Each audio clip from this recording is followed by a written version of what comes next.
Attend the court, please.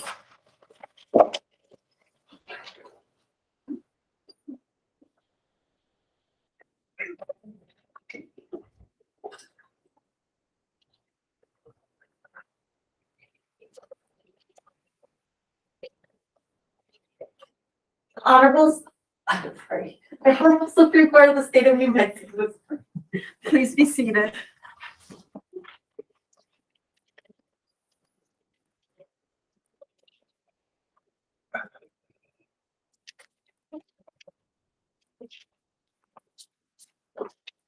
All right, good morning. Justice Zamora, can you hear me? Yes, perfectly. Great. Thank you. Thank you. All right, this is S-1-SC-38910, State of New Mexico versus Phillips. Can I have entries of appearance, please?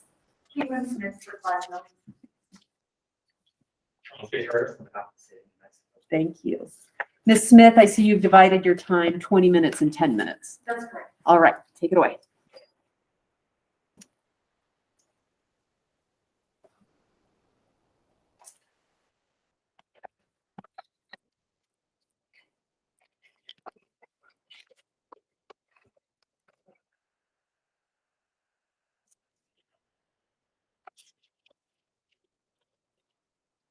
May it please the court.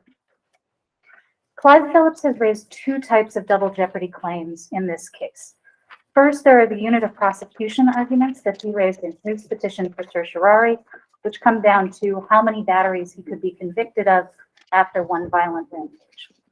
Second, there's the double description issue in the state's cross petition, which raises a more fundamental question. Can Mr. Phillips be convicted both of shooting Adrian Carriaga to death and of battering him by shooting him? If it's okay with the court, I'd like to start with that second question. So there's a lot in the briefing about the Foster presumption, and I will get there. But I want to emphasize first that this court doesn't need to reach the Foster presumption to find unitary conduct. So what authority is there? And I don't want to get too stuck on this Foster presumption, but I want to spend a moment on it. Sure. What authority is there to apply this Foster presumption to a plea? Oh. I'm really struggling with this idea that's built on the jury verdict and the general verdict. I understand.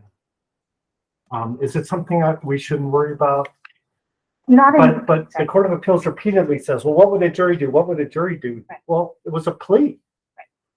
And in a plea, he pled to facts sufficient to support the claim after knowing he was convicted.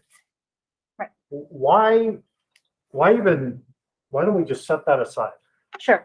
So in this case, it doesn't matter that it's a plea. In most plea cases, the analysis would look very different. And that's for a couple of reasons. One is, in a plea case, there's always the concern that there isn't an adequate factual record and that the state hasn't had an opportunity to present its side of the story. There's also, this is discussed less, but I think there are real concerns about blowing up an agreement between the parties that the parties have reached. Here, this is after a trial.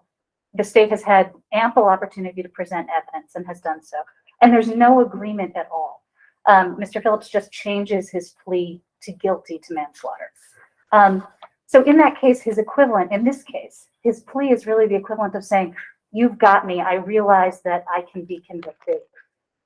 Let's just not go through with the trial. I would note, I think also it might be different if he had pleaded guilty to both of the counts that he's challenging on these grounds. He pleads guilty to manslaughter. He's never denied that he's guilty of manslaughter. His defense at the trial is, this is a manslaughter case. I should be convicted of manslaughter. And so there's no waiver here. And it's really the equivalent of being convicted by a jury. I think to say otherwise tells defendants that they have to go through with a second trial in order to preserve a double jeopardy claim. And that's not an incentive structure that helps anyone. Having him plead guilty here meant that victims and witnesses didn't have to testify again. It saved resources. Allowing him to sort of say uncle and say this is it is advantageous for everybody in this situation.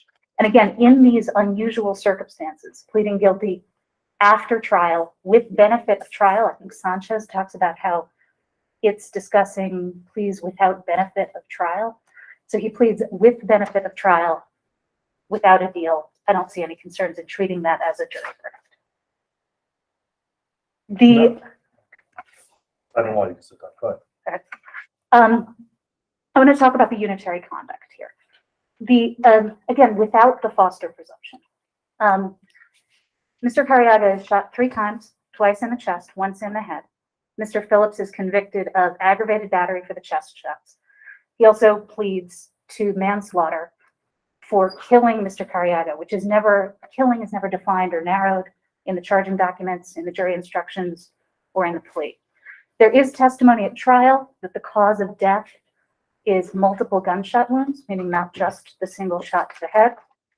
And this court has said that if an act played any role whatsoever in the death, then it's a factual or but-for cause of death. So the manslaughter conviction is by definition punishing the acts that killed Mr. Cariaga, including the chest wounds. She says on transcript 106, question. Based on what you know, how would you describe which injury took the life of David? The injury that was most fatal was the one to the head. Right. Right. So she does distinguish between them. She says the chest wounds would have been fatal if not treated, were probably treatable. The head wound would have been fatal either instantly or in a couple of minutes, not treatable. But when she's asked for a formal finding of the cause of death, she says multiple gunshot wounds. But that didn't defeat Cooper, because the OMI in State versus Cooper found died of a combination of multiple stab wounds and blunt trauma to the head. Right. The court didn't have a problem with it in Cooper. I have been trying to sort out the kind of factual pattern in Cooper, the sequence of events in Cooper, and it's a little bit hard to tell. It seems to me that what the court is saying in Cooper is that there's an initial strike to the head with something. It's unclear what. And then after there's a struggle, the victim is beaten and stabbed to death with the multiple weapons. And so the basis of the battery conviction in Cooper, I agree, is a little fuzzy from the opinion, but the basis of the murder conviction in Cooper is I think all 3 weapons, which is consistent with my argument here. What's what I want to say about that? Right, and since Cooper, we have a lot of case law about for a single death, there can be only 1 conviction. We've recognized more unity in the homicide since then. So in Montoya, the court said that.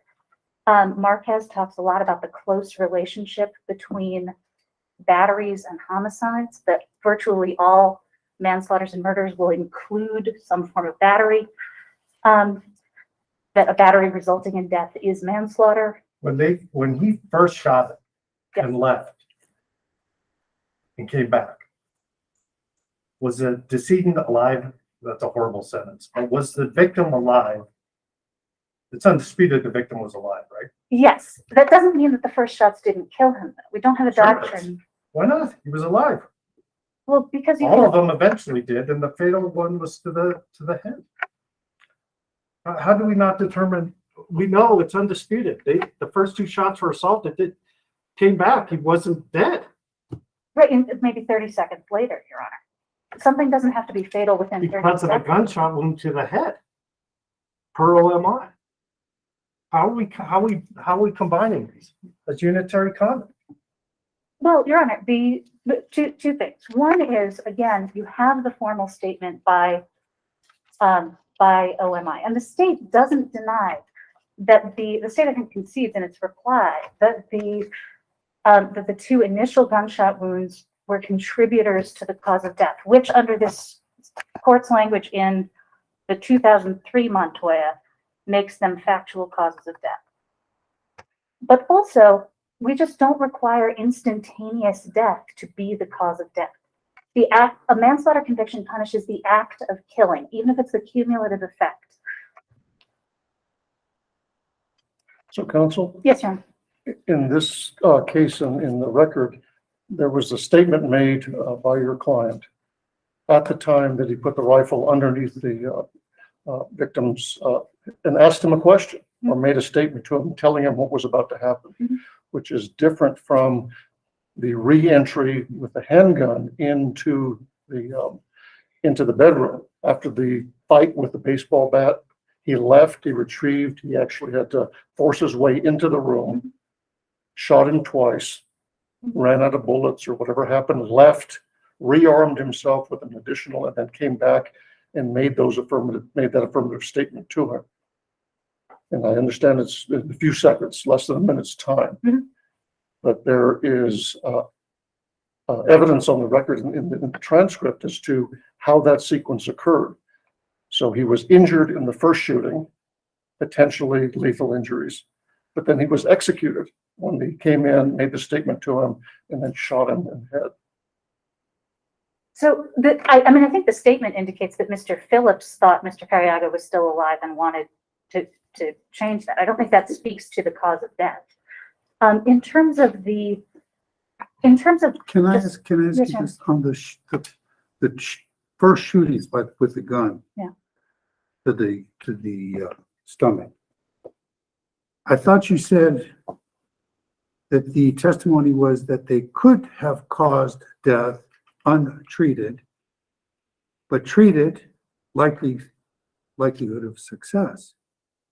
So, but for the shooting in the head, which occurred subsequent, the likelihood is that there would have been solely a aggravated battery with the gun.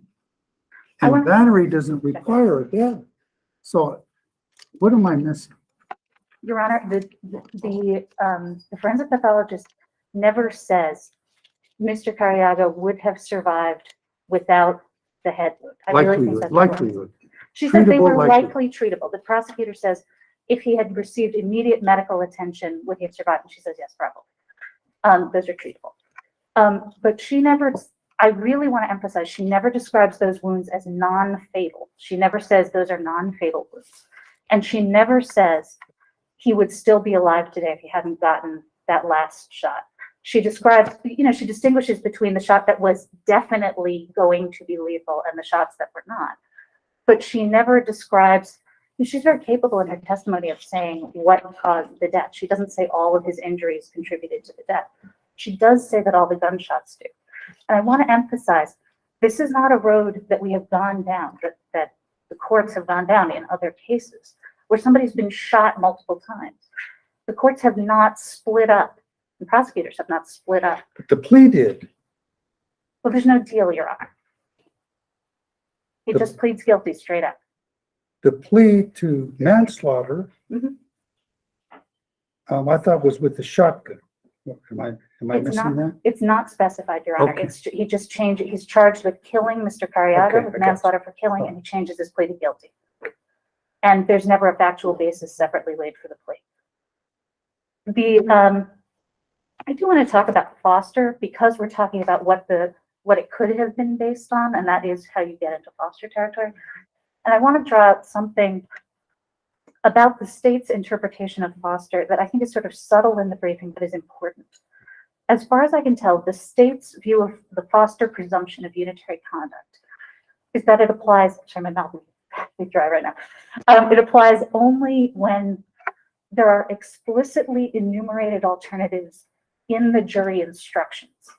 The state's position is that Foster does not apply if there are alternatives presented to the jury in other ways, if the instructions are vague and alternatives are presented through the evidence or through closing argument. This interpretation is not based in precedent and it makes for bad policy. So it's the same to the jury, whether the jury is told, you need to find that, whether the jury is instructed in the jury instructions, you need to find he committed robbery by use of an ashtray or a ligature, or whether the jury is told, you need to find whether he committed robbery with a deadly weapon.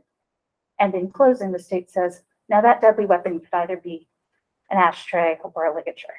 Can I grab water here? I'm so sorry. Of course.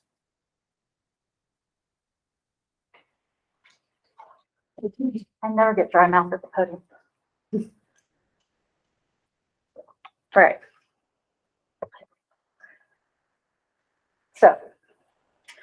So that's the same choice for the jury. And this court has said in Swick that the state can't avoid double jeopardy problems with clever drafting. Our double jeopardy jurisprudence in this state is not that formalistic, that there should be a different presumption depending on whether the jury is presented with alternatives enumerated in the instructions or just laid out to them by the state and the evidence. I would note that courts have frequently applied a unitary conduct presumption when the alternatives were not explicit in the jury instructions. So there's Franco and Simmons, which are cited in the Court of Appeals opinion. I think the state says in its briefing that those have explicit alternatives in the jury instructions, but if you look at the discussion in the case, they don't. It's about factual possibilities that are presented to the jury. So now you brought me back into this question. Yes, This was sir. a plea agreement. So is it your argument that he pled, your client pled, and in the client's mind was not shotgun, but handgun? And so now, after conviction and after pleading to, like you said, facts sufficient for the claim, now we get to come here and say, oh, in my mind, I meant handgun. That's different from a jury, us not understanding the basis for a jury verdict. Mr. Phillips said he was guilty of what he was charged with, which So was killing so Mr. you're Carrion. arguing he did not enter the plea knowingly? I'm arguing that the state never limited that language in any charging document, in the plea, in the jury instructions. He pleaded guilty to something he did, which was to kill Mr. Carriaga. There was no dispute about that at trial. And there's no requirement of preserving double jeopardy. This defendant just has to make sure that there's a sufficient factual basis for assessing the claims. So they didn't go any deeper into the details of the factual basis other than I plead guilty to killing him? That's correct, Your Honor. It's actually a very short, weird plea colloquy. But because it's after a week-long trial, I'm not sure anyone at the time of the plea was thinking about the double jeopardy issue. It came up at sentencing. Well, apparently not, because someone let him plead to a claim of double jeopardy. I do want to think about how procedurally it would have worked if he had tried to assert the claim at that point, because I don't exactly know how you do that. If he had tried to enter a plea saying, I think I'm guilty of killing him by all 3 gunshots, which would be a sort of weird plea. I think the state could have said no, right? The state would have said, no, we don't accept that plea. We want a plea to, you killed him just with a shot to the head. Exactly, or we'll try it. If that's your position, then let's try it. Let's Right. go on the shotgun. But But they come in and say, I plea, and then after the fact say, oh, I meant shotgun. this court could say that, Your Honor, but do we want to set up a situation where after a full trial, where we know we could have evaluated the double jeopardy issue had the jury convicted on manslaughter, where we have to have a second trial if the defendant wants to give up and plead guilty? Wasn't that the solution that the court did in Handa, which was he could withdraw his plea when the 2 counts of aggravated of the assault, when the officer was on the ground and he was shooting out the window at him? That was one of the possibilities in that case, in that opinion, is that he could withdraw his plea. Your Honor, Mr. Phelps has never asked to withdraw his plea, but I will say, I think most of this is clear from the record.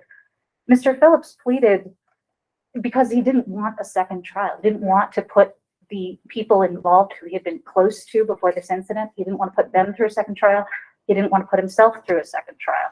And again, given that Sanchez is pretty clear that the issue in double jeopardy after a plea is not any kind of preservation issue. It's about the adequacy of the factual record.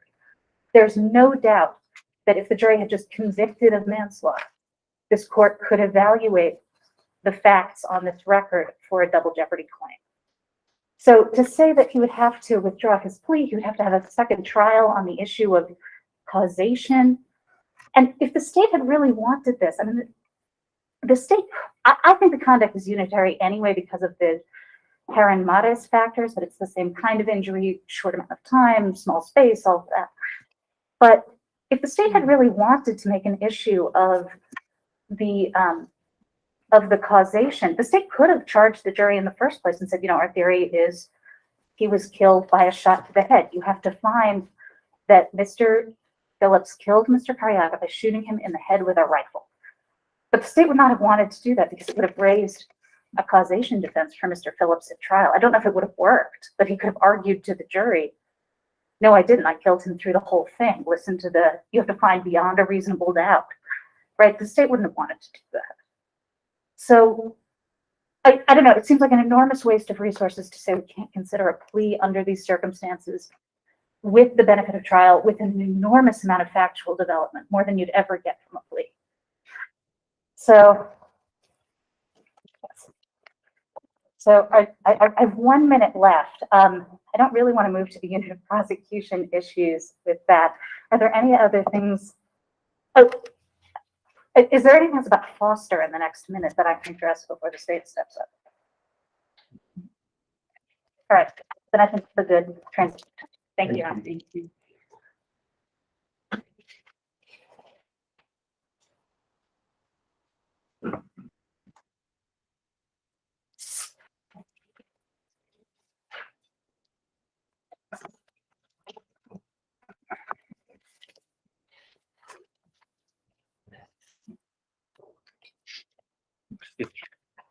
May it please the court.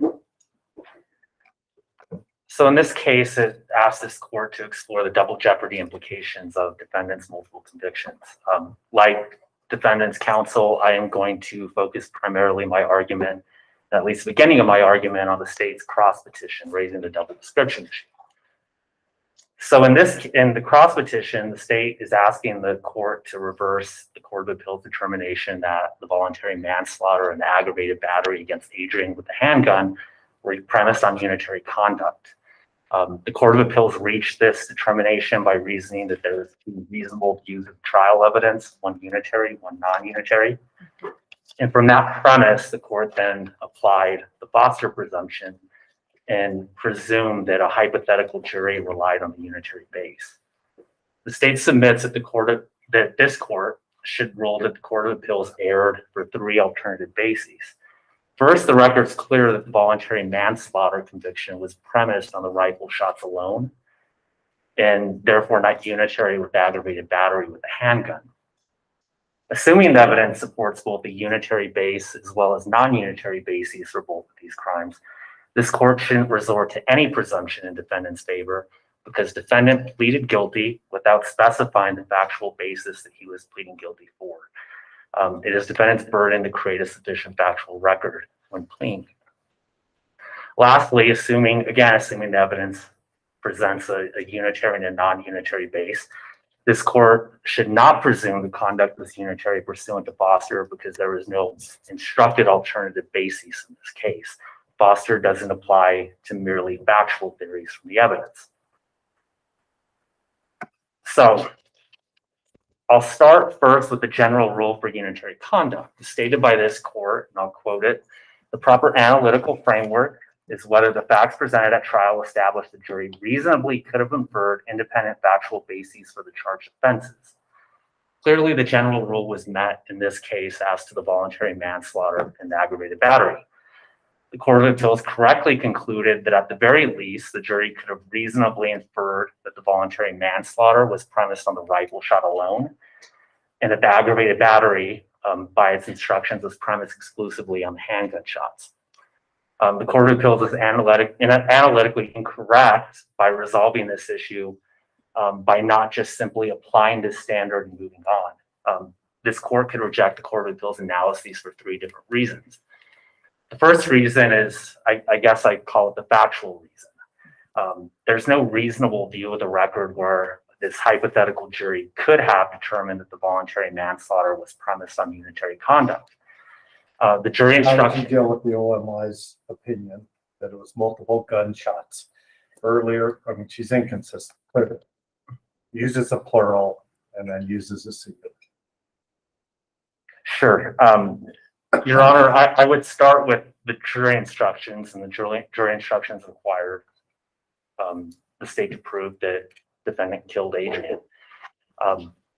Although in the OMI report, it was multiple gunshot wounds and she described her injuries. If you look closely at her testimony, as this court's discussed a little bit today, she posited that the most fatal wound was the gunshot wound to the chin through the head. She posited that it would have taken time for Adrian to bleed out from the wounds to his chest. Those injuries caused internal bleeding. And in order for those injuries to have been fatal, he would have had to have bled out. She described how that would have taken So time. the shot to the head hastens the death. Is that a fair reading of OMI's testimony? I believe so, Your Honor. I would take it a step further and say that it was just an instantaneously fatal act. Even assuming that the shots to the chest or the shots to the ribs that cause internal bleeding could have ultimately caused Adrian's death, that it just simply factually didn't happen in this case. Defendant never gave Adrian that chance. He left, he got a rifle, he loaded it, he came back in, and he instantaneously ended Adrian's life. The testimony from from Allie was that he was alive, he was talking, he was praying. Even defendant's statement to the police after described how Adrian was cursing at him and still sitting up at the time when he re-entered with the rifle. Judge Ellington, your point also about saying, "Are you ready?" before he, pulled the trigger. He knew exactly what he was doing, and he made an act to instantaneously kill Adrian and take his life. If you take all that together, the state submits that no reasonable jury would have, gone back in that jury room and premised any of the voluntary manslaughter in any significant or meaningful way on the handgun shots. The state's theory was clear in closing argument, and defendant clearly killed Adrian by the rifle shot alone. I want to get into the jury instructions in this case and the reason why the state couldn't have had more specificity in the jury instructions at trial.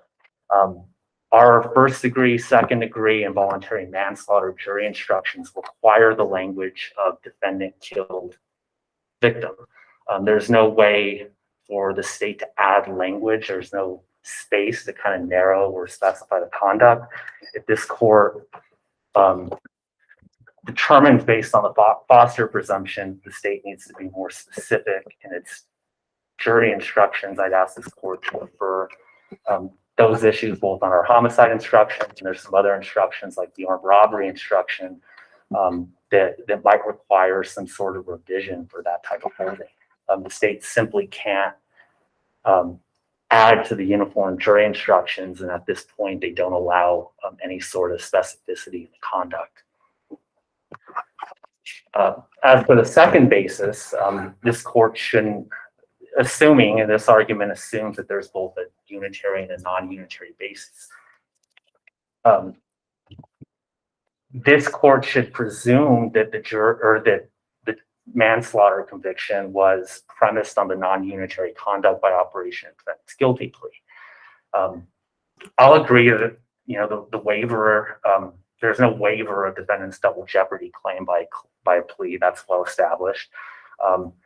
It's also well established that a double jeopardy claim doesn't need to be preserved, but it is well established that the defendant has the burden of creating a sufficient factual record, not just as to the underlying factual incident, but the defendant needs to create the factual record in order for this court to complete its analysis. And to the extent these different views of the evidence are something that's pertinent to the court's analysis, it was defendant's burden to create that record. Any ambiguity, lack of development, deficiency of the record, just both as a matter of our double jeopardy case law as well as our normal appellate principles require this court to presume in favor of the state in this circumstance. I also just want to jump in for a brief moment. I've noticed I've been talking for 8 minutes, and just to tie this up to the unit of prosecution issue, the argument in that is that time controls all. I'd submit that the 8 minutes that I've stood before this court is plenty of time for multiple batteries against multiple victims. And I'll move back on. As to the third basis, on the double description issue. Even if this court, again, agrees that the jury reasonably could have inferred a unitary base as well as a non-unitary base, this court should determine that this court's opinion in Foster does not require that the jury, or that this court presume that this hypothetical jury relied on unitary conduct. So what does Foster require? The statement is in Foster, and I'm going to quote it, is that a court, quote, must presume that a conviction under a general verdict requires reversal if the jury is instructed on an alternative basis for the conviction that would result in double jeopardy, and the record does not disclose whether the jury relied on this legally inadequate alternative. In both Foster and the later opinion of Senna, this court stated that this rule applies to instructed alternatives, not merely factual views, not merely factual theories within a single or multiple alternative. As to the facts of Foster, I'll show the analysis. In Foster, This kind of reminds me of general verdicts in civil cases when you don't know what the jury did. So there's things that flow from that. And here, we don't really know what the defendant pled guilty to, other than he pled guilty to killing, but the means by which the killing occurred not specified, whether it's 1 shot, 2 shots, 3 shots. So what are we supposed to do when the record is ambiguous? You say the defendant has the burden. The judge established a factual basis that is, I shot him and killed him. Now, there's an ambiguity of which shots killed him. What was he pleading to, was he pleading to all 3 or for 1 shot or the other? And what does this court do with that ambiguity? First thing, Your Honor, because it was a plea and defendant had that burden, the defendant has to live Doesn't the with state have to being establish a expressed. burden?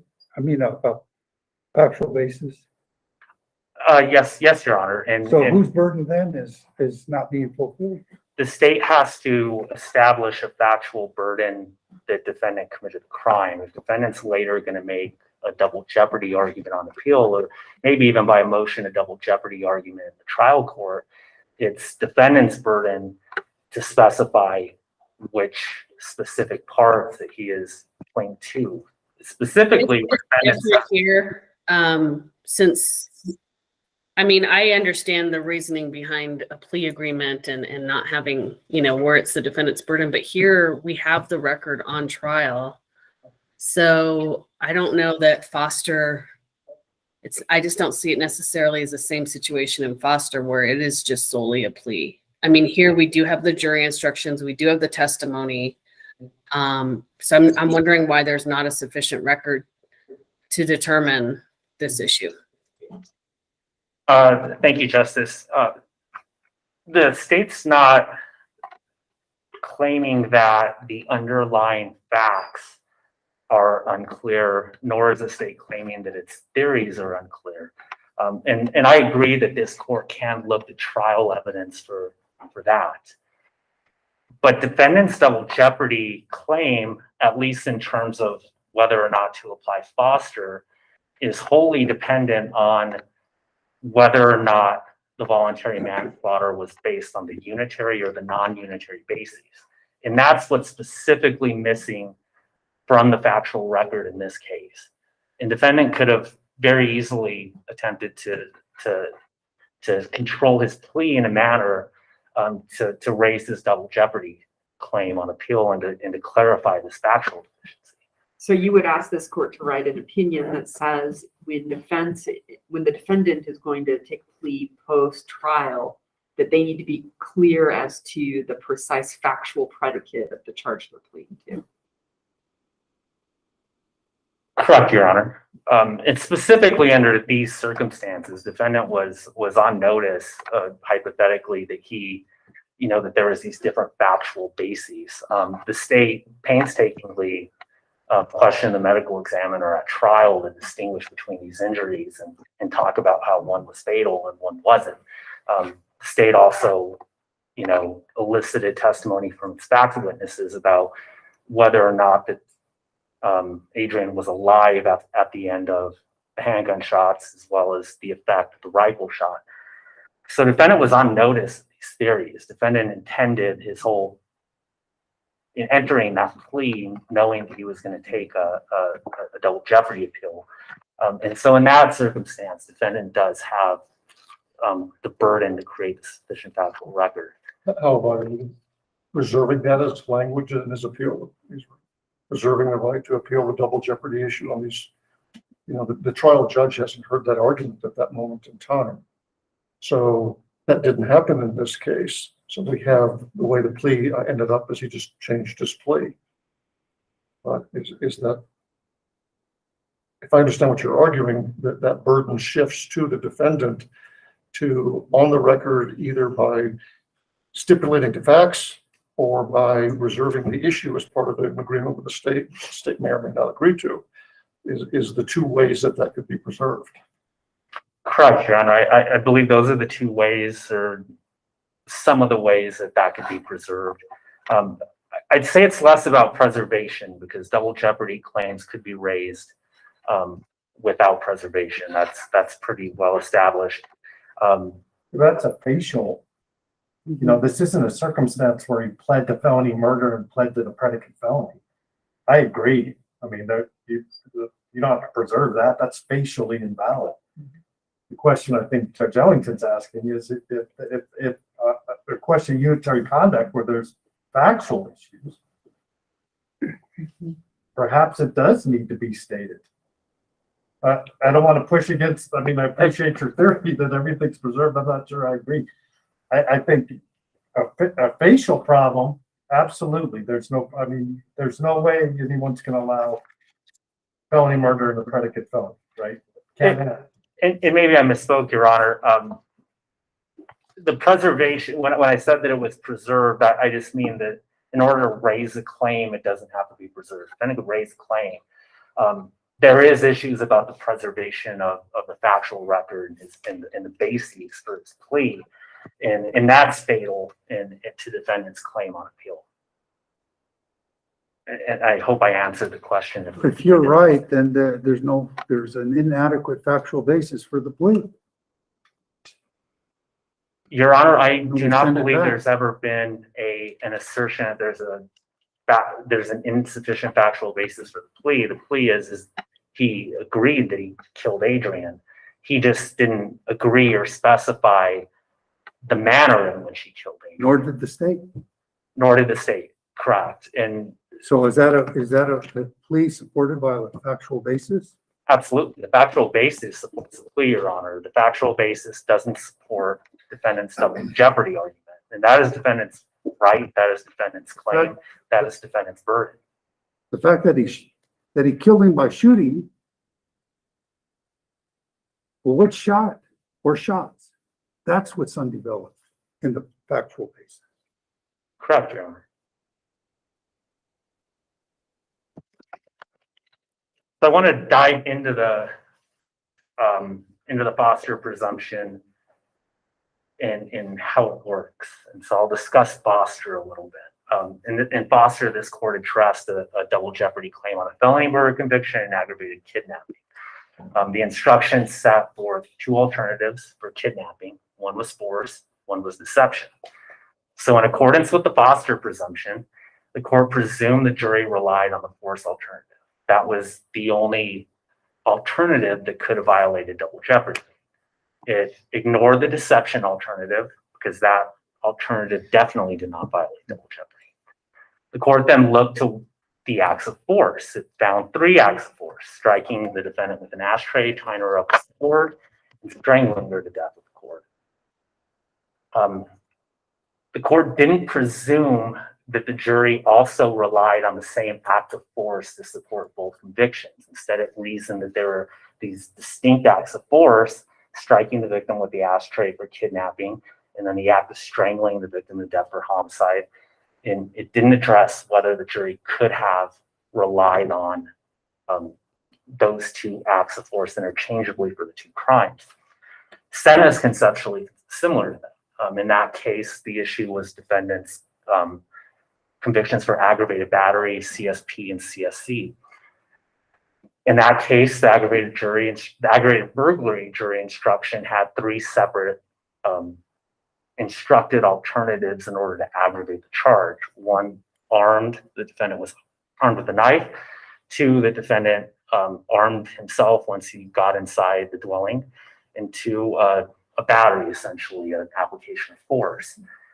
This court applied the Foster presumption. It narrowed the alternatives to the application of force. In other words, it ignored the armed and the armed himself once he was inside alternatives. And it reasoned that the evidence overcame the Foster presumption because there was 3 acts of force, 3 distinct acts. The court expressly stated as to the Foster presumption, and I'll quote again, Foster does not require a further presumption that the same conduct was then relied upon by the jury in convicting the defendant of each crime. So Senna and Foster are just clear. This court should not require a reviewing court to presume unitary conduct where the record supports both a unitary and a non-unitary base. And even if these cases weren't clear and we're looking at whether to apply some type of Foster presumption just on a blank slate, this court shouldn't adopt the Foster presumption in this circumstance.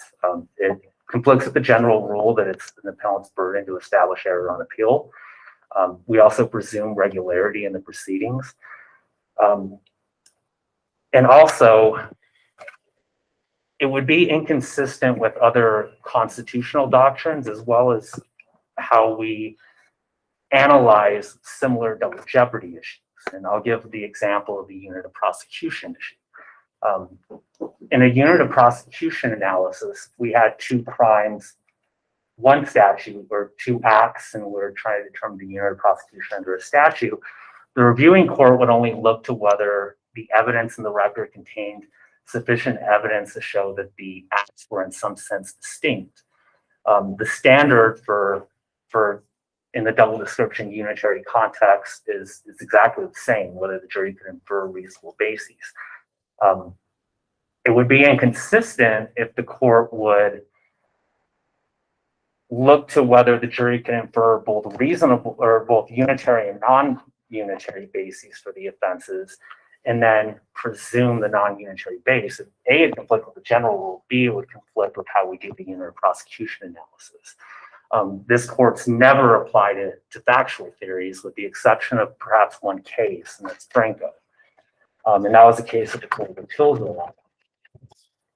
But Franco is distinguishable for 2 reasons. One, in that case, the jury was actually instructed on alternatives.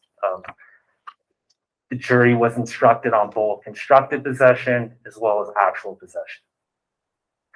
Second, the state expressly argued to the jury in that case the 2 alternative factual theories. So even if this court were to say that Senna and Franco or Senna and Foster apply to alternative theories that are communicated to the jury, that explains Franco.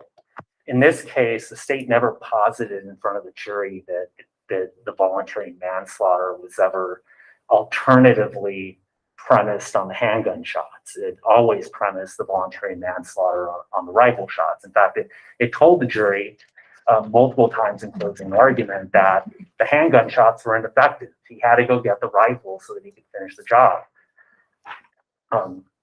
There's no case law supporting defendant's position in the Court of Appeals holding in this case that Foster has any application to uninstructed factual theories.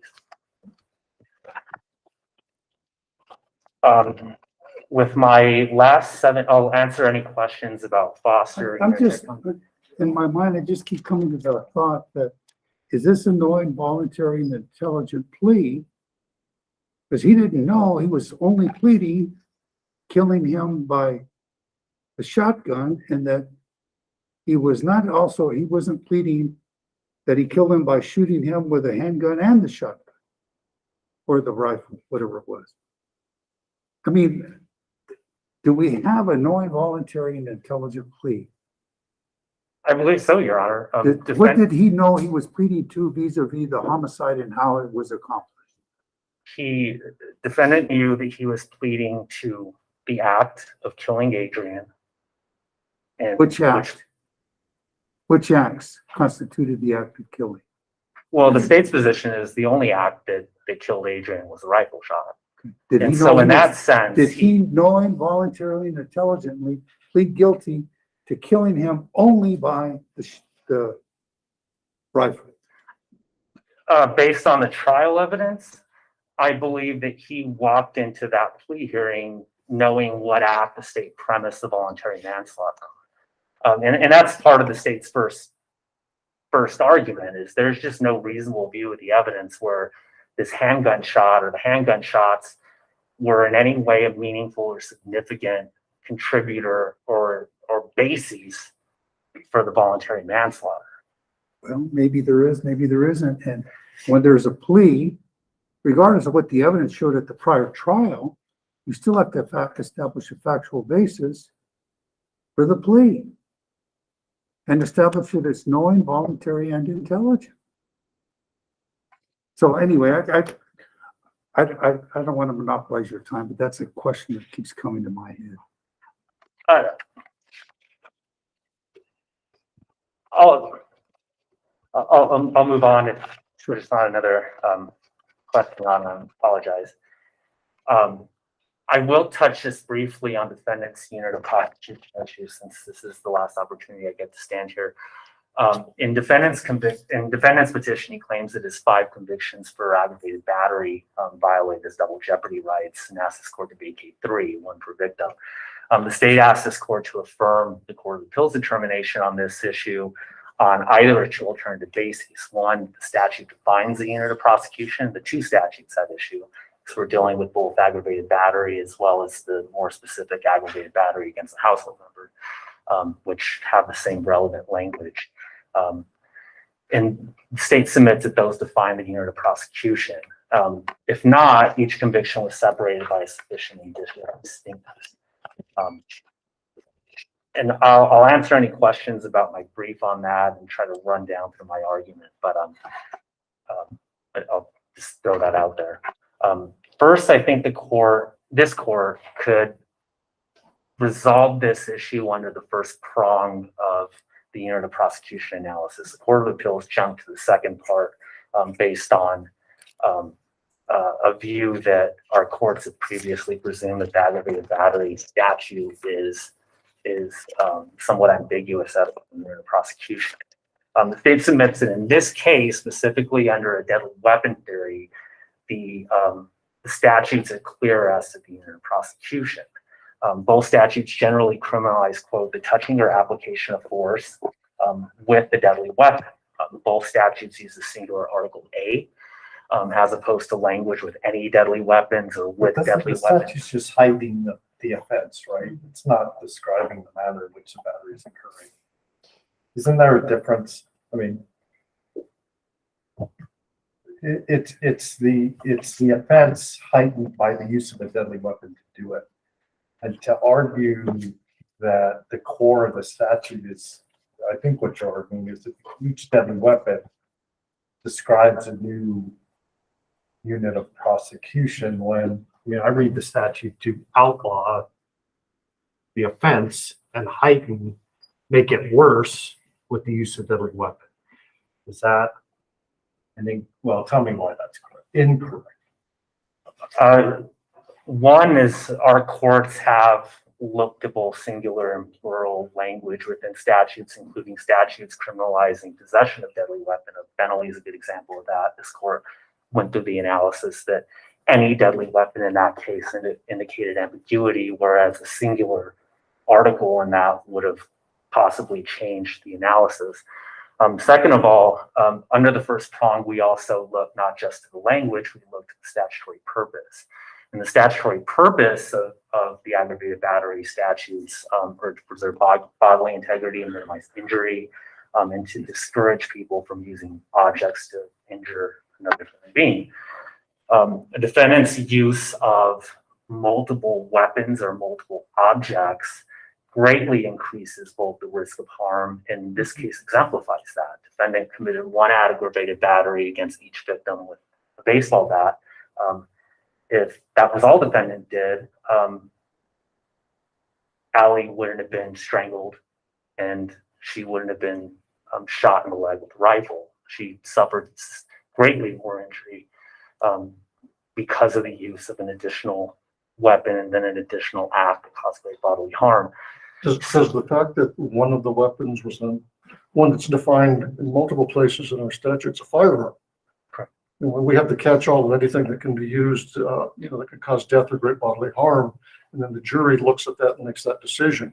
But here we have a firearm which is defined separately. Does it matter in the analysis that in this particular case, we have a blunt force object, the bat, initially, and then that escalates to a handgun and then ultimately the rifle? Thank you for the question, Judge. I do believe that that does help strengthen the state's position in this case because, as you mentioned, there's per se deadly weapons, and then there's objects that require a jury finding. In this case, we had both.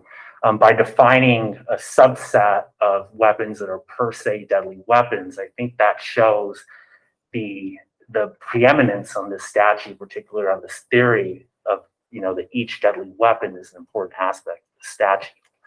So I would say that does help the analysis as well as the singular nature of the statutory language as well. I'm running out of time, so I'll answer any questions. Everybody's looking at you, Justice Samora. I don't have any questions. Thank you. I didn't realize everyone was looking at me. It's okay. Thank you, Thank Your you very Honors. much. Ms. Smith.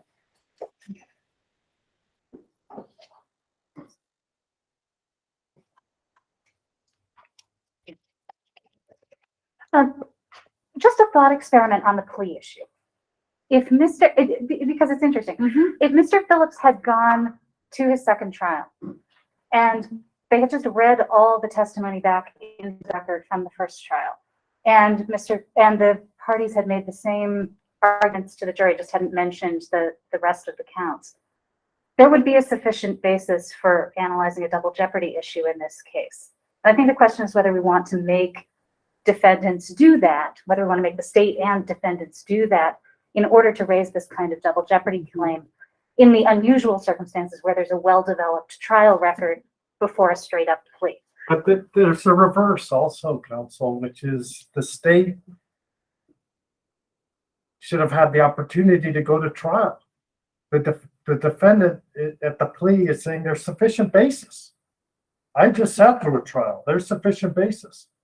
I'm going to take the plea and then I'm going to make a double jeopardy. If they would have said if the defendant would have said my basis is the first 3 shots, which, by the way, even at trial, defense counsel isn't conceding cause of death, first of all. Second of all, state would have said, okay, let's go to trial on the shotgun. We'll go to trial on the shotgun. And the jury then can decide this distinct act. That's the reverse of what you're arguing.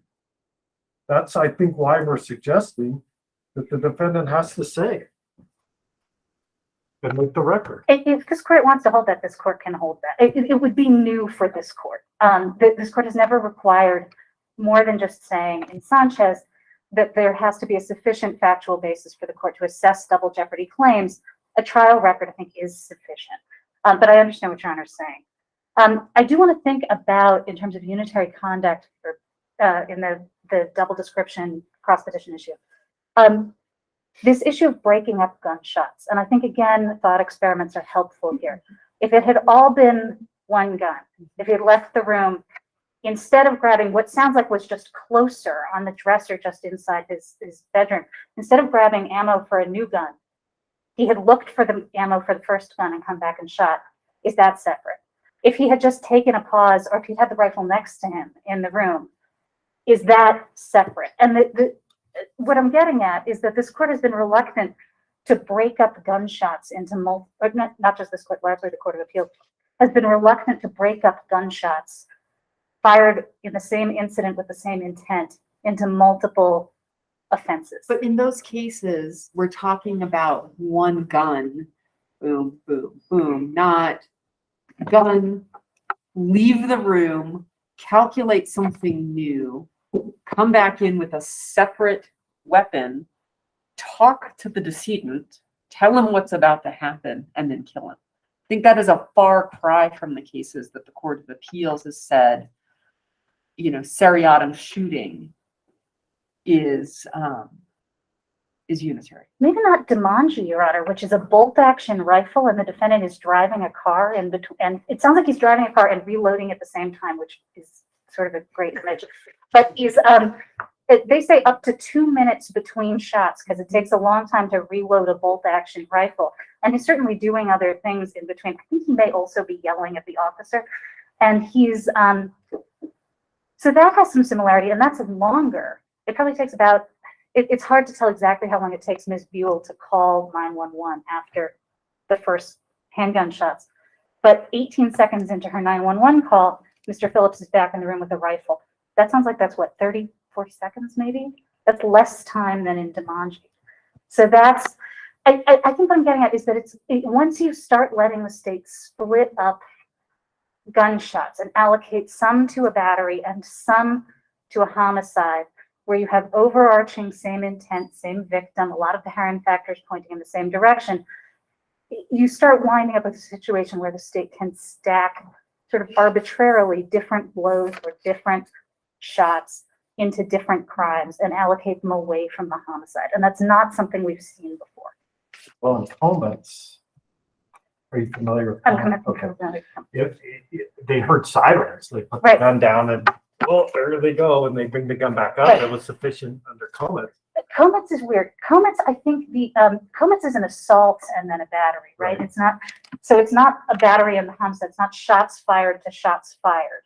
I agree there's overlap, and I cited it in my notes of errata. Thank you for doing that. The issue in Comets, I think, is that you sort of picture a fight that's about to escalate. There are a bunch of people on the sidewalk, there are a bunch of people on the porch, and then there's an interruption before it escalates. And it really does feel in Comets a little more like there's a pause where things could have just cooled off, and instead they re-engage. And I do think that's a little different from this case where it sounds like adrenaline is running high the entire time. I want to get a little bit at the Foster issue in my remaining 4.5 minutes. One more thing about unitary conduct. The state has pointed out that at trial, the state argued about Mr. Phillips coming back to finish the job. That really implies that the job of killing was begun. If you're going to finish the job, you've started the job. So I just want to point that out. In terms of applying, so the Foster presumption is what this court does in a case of ambiguity, right? And in terms of applying a unitary conduct presumption to alternatives not explicit in the instructions, the state said there's not a history of that. I really want to say there's Franco and Simmons. There are a couple of other cases. There's a case called Condelaria, which doesn't cite Foster, but it's about not being sure of the factual basis. It's 2019 Court of Appeals 032. I can file a notice of whatever. There's another 2019 case called Gonzalez, where it's a similar thing. The state encourages the jury to rely for 2 offenses on unitary conduct, and the court then treats it as unitary, presumes unitariness. Even Reed, which is cited in the briefing, the court looks beyond the language of the instructions to fill in what the prosecutor encouraged the jury to rely on to find the elements of force and violence. So those are all cases where it was not just about a choice explicit in the instructions, but a choice presented to the jury through other means. The state is, I think, asking this court to make a presumption against Mr. Phillips in the face of ambiguity. And that comes very close to what this court would do in sufficiency review. And this court in Foster, and again in Gallegos, the conspiracy double jeopardy case, rejected the idea of applying deferential sufficiency review to double jeopardy issues. They go in the other direction because this is about legal sufficiency. So there you go. And really having a Foster presumption in this situation, in the situation of not explicit alternatives in the jury instructions, is important. Because without it, the state can charge crimes based on overlapping factual scenarios. encourage the jury implicitly or explicitly to convict based on that overlap. And then turn around on appeal and say, but the jury could have convicted based on non-unitary conduct. And that's not a far-fetched situation. That's what happened in Reed, and it's what happened in the 2019 Court of Appeals Gonzalez case. That does happen.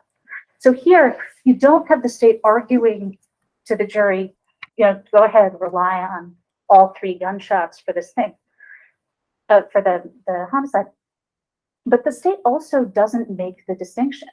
The state never says, you can comb the record, the state never says, so we have this battery, which is based on the handgun shot, and then over here is our murder charge, which is based on the shot to the head. That is not said at trial. Everybody just assumes there's cause of death. If I had to guess, if anybody was thinking about this at trial, which they might not have been, the state was assuming it had made the record that the state just described, that it had a homicide based on the shot to the head. And the defense thought, oh, well, the cause of death is multiple gunshot wounds, so that'll be a double jeopardy issue later. So there is this issue of presenting the jury with a potentially ambiguous thing, which, as I have also argued, I don't think is ambiguous, but I see how others do it. I have 30 seconds remaining if this court has no further questions. Thank you. All right, thank you, counsel, for your presentations today. The case will be deemed submitted as of today, and we will get you a decision when we can. Thank you. Attend the court.